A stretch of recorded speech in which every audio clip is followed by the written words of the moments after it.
Hello friends, welcome to my YouTube channel nursing with Ruchi. So friends, आज का हमारा topic है पॉलीहाइड्रमनेस। यह टॉपिक ओबीजी के रिगार्डिंग ऑप्स या फिर कह सकते हैं कि मैटरनल नर्सिंग के रिगार्डिंग यह वीडियो जीएनएम नर्सिंग और बीएससी नर्सिंग के लिए है। हम इसमें डिस्कस करेंगे definition, aetiology factor, clinical manifestation, diagnostic evaluation, management के बारे में। So friend, let's start the video. तो सबसे पहले डेफिनेशन देखेंगे पॉलीहाइड्रमनोस।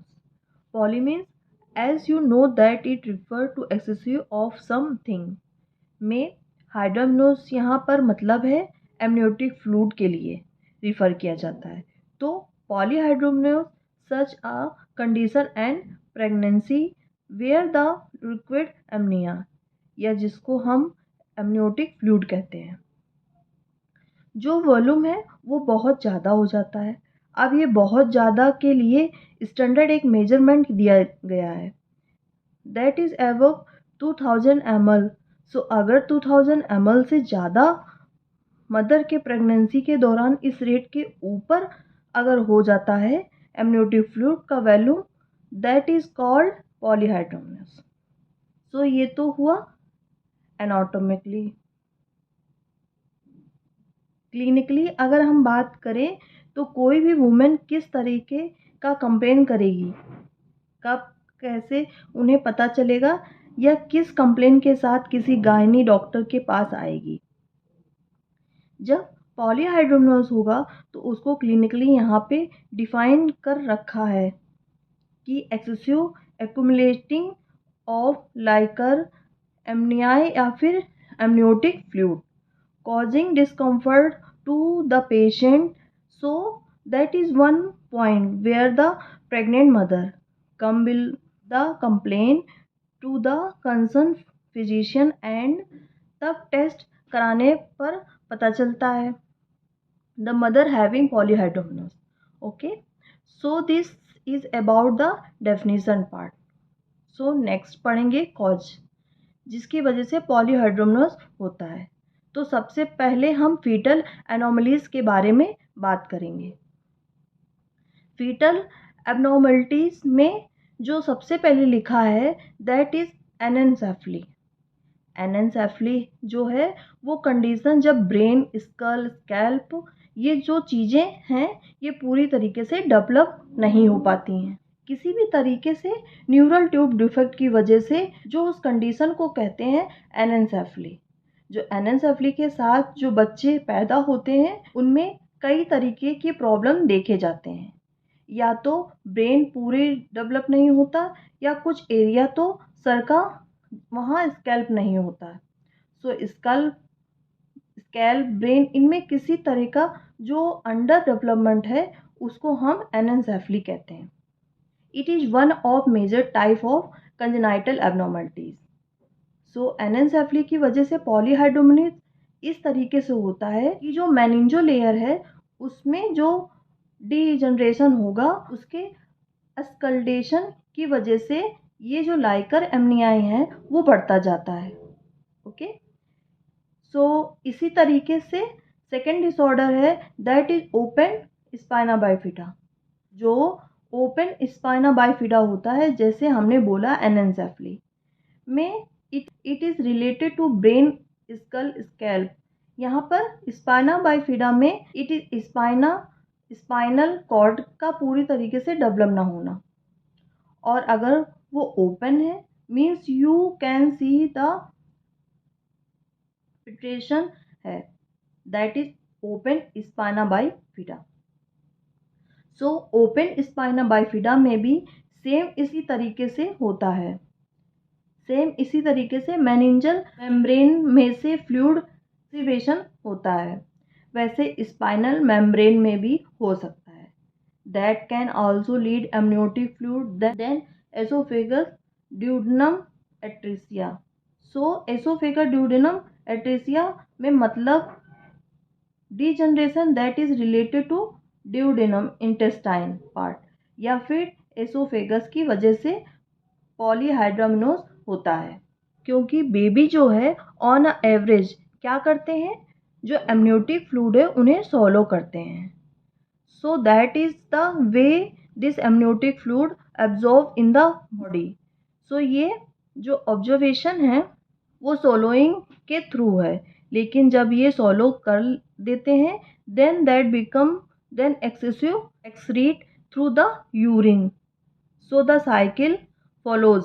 ओके, सो अगर बेबी सोलो नहीं कर रहे हैं तो जो एमनियोटिक फ्लूइड का वॉल्यूम है सोलो होना चाहिए था, वो सोलो नहीं होगा।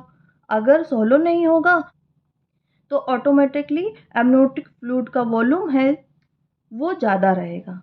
सो इसी तरीके से इसके अलावा भी कुछ कंडीशन हो सकते हैं जिसमें हम सोलोइंग के बारे में बोल सकते हैं। जैसे किसी भी तरीके से नेक में मास है, मास ग्रोथ है, या फिर फेशियल क्लेफ्ट है, तो इन सब चीज़ों की वजह से भी क्या हो सकता है, सोलोइंग में डिफ़िकल्टी आ सकती है। Then next related to be placenta, that is chorioangioma of placenta. Chorioangioma जो है दैट इज कैंसरस या ट्यूमरस डेवलपमेंटल प्लेसेंटा, जिसकी वजह से क्या है, कोरियोनिक मेलेंगेसी हो सकती है, जिस वजह say that can be increase amniotic fluid. So then the multiple pregnancy fetus is more than the amniotic fluid developed to more. Okay, अगर ट्विंस हैं, ट्रिपलेट हैं, तो एमनियोटिक फ्लूइड ऑटोमेटिक ज़्यादा हो जाता है। That can be also lead of polyhydramnios. Last is maternal factor. Now maternal factor में mother की कुछ बीमारियों की वजह से पॉलीहाइड्रोमनिस हो सकता है। जैसे mother he is having diabetes, if the mother glucose level of increase then there are changes baby glucose level of increase, then if that happening, so that can be increased fetal urination and that can be increased amniotic fluid। इसी तरीके से cardiac और renal disorder भी हैं। अगर mother को भी changes हैं कि baby can have some polyhydramnios. Okay, so can about aetiology factor. So next पढ़ेंगे क्लिनिकल मैनिफेस्टेशन के बारे में।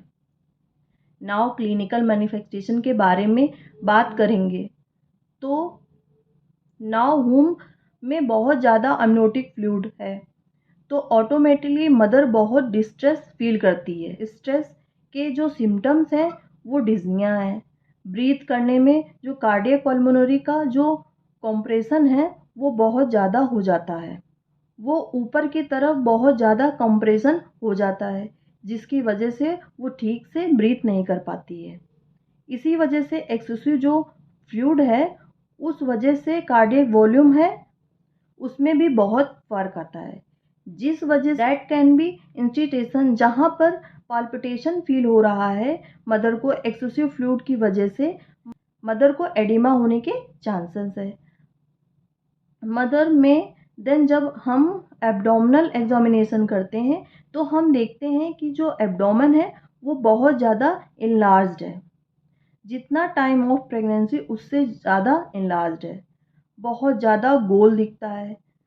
सो एब्डोमेन का स्किन है, यहाँ पर जो स्किन है वो एब्डोमेन का है, एब्डोमेन का जो स्किन होता है वो बहुत टेंस फील होता है, शाइनी फील होता है, और जो स्ट्रे है, जो मास्क है प्रेगनेंसी के, वो बहुत ज़्यादा प्रोमिनेंट लार्ज नज़र आते हैं।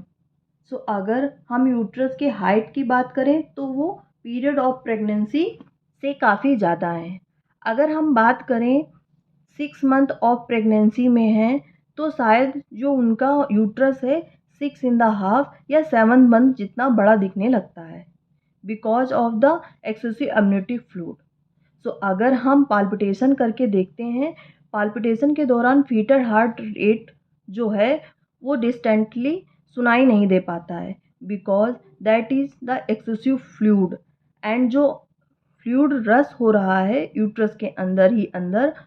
सो जो पाल्पिटेशन के दौरान फीटल पार्ट हमें फील नहीं हो रहा है फ्लूइड की वजह से, जो अस्कल्टेशन है वो फीटल हार्ट साउंड भी ठीक से सुनाई नहीं दे पाएगा।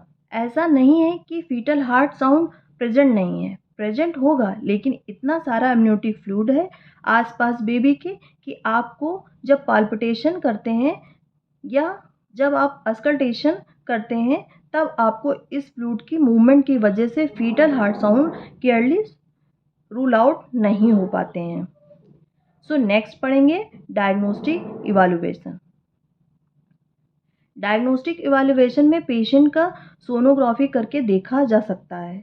अल्ट्रासोनोग्राफी बहुत ही क्लियर इमेज पता चल जाता है about the baby, about the lie, about the condition and about the position of the baby.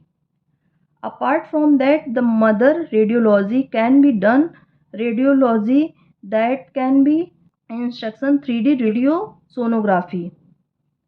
ये देखने के लिए द बेबी इज हैविंग एनेंसेफली या स्पाइना बाइफिडा या कोई और एबनॉर्मेलिटी है या नहीं, जो बहुत ही विजुअल हो, वो चीज़ें पता चलती हैं।